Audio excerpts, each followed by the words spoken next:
All right, I want to talk about something that's brought a lot of fear into the Medicare space. There's already enough change as it is, but there's almost like this chicken little mentality right now, thinking that the sky's falling with MA.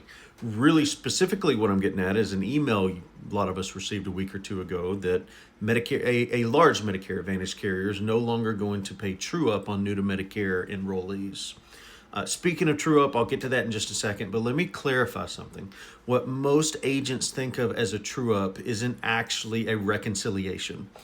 It's really about how carriers are choosing to pay their new to Medicare commission to an agent for enrolling someone in their plans, right? So let's talk about how this has traditionally worked. Traditionally, when you enroll someone in MA and they're new to Medicare, it doesn't matter which month of the calendar year you enroll them in, CMS sets a maximum allowable commission for a Medicare Advantage plan.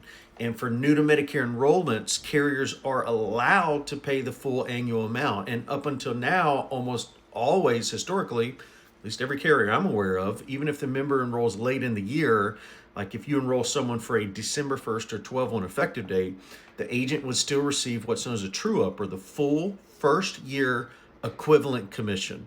So let's think about that for a second. What that means then is that the plan is only collecting 1 to 2 months of revenue, but they're paying the agent as if they had collected a full 12 months of revenue.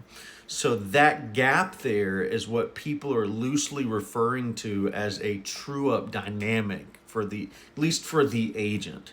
So what's changing in that sphere is that a large carrier, one of the largest MA carriers in the nation, has signaled, hey, we're moving away from that model because it's not as profitable for us anymore. Instead of paying the full allowable amount, and that's important, it's the allowable amount, it's not what is demanded, they're going to prorate that compensation based on how many months are remaining in that calendar year. So if someone enrolls late in the year as a new to Medicare MA enrollee, the commission then will reflect the actual revenue window and not the full year like we've historically seen. So this is where it's going to get interesting then, because this isn't just a compensation change that's going to affect the agents. This is a a signal flare, right? It's a signal flare signaling the economics of Medicare Advantage right now. So for a long time, MA plans have been in this historic growth phenomena. Plans that are willing to pay these super aggressive payments for new members and absorb any inefficiency from people who would swap them every year in call centers, that have prioritized enrollment over precision, and we're paying these true full year commissions rather than partial year revenue that was acceptable.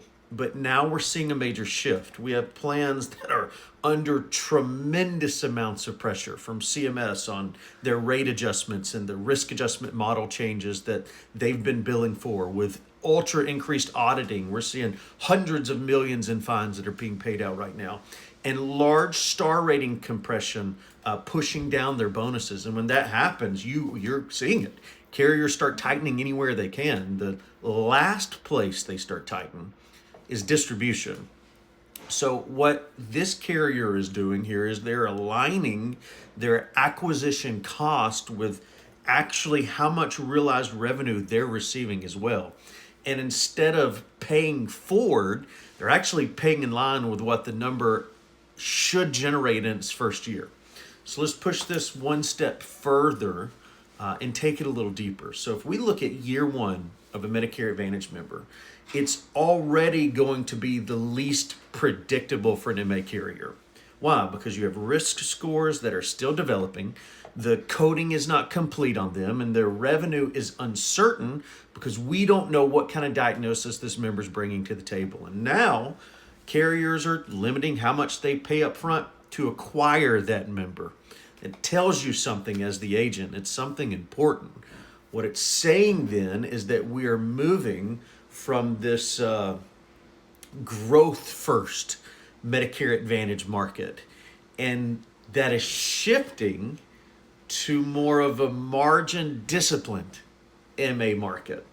So where the game used to be call and flip as many people as you can, Now, the real question or the real thing agents should be asking is, well, if carriers are prorating commissions and pulling back on full year payouts and then tightening their acquisition cost, maybe instead of trying to flip as many members as I can and get as many people to say yes to my plan, I should focus on securing my current block and current book of business.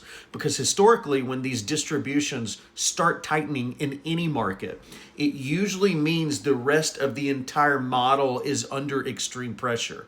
Now, this does not mean, and this is getting old because I say it all the time, this doesn't mean MA is going away. Stop saying it is. Stop projecting 5 years from now, 10 years from now that Medicare is no longer going to be here or that agents won't serve a purpose. That's nonsense.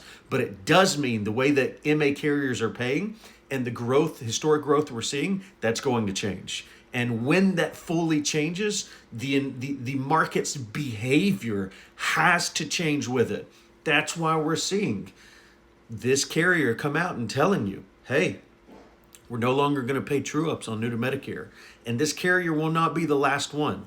This is a precursor to what we've been saying the past 2-3 years. Medicare is hemorrhaging.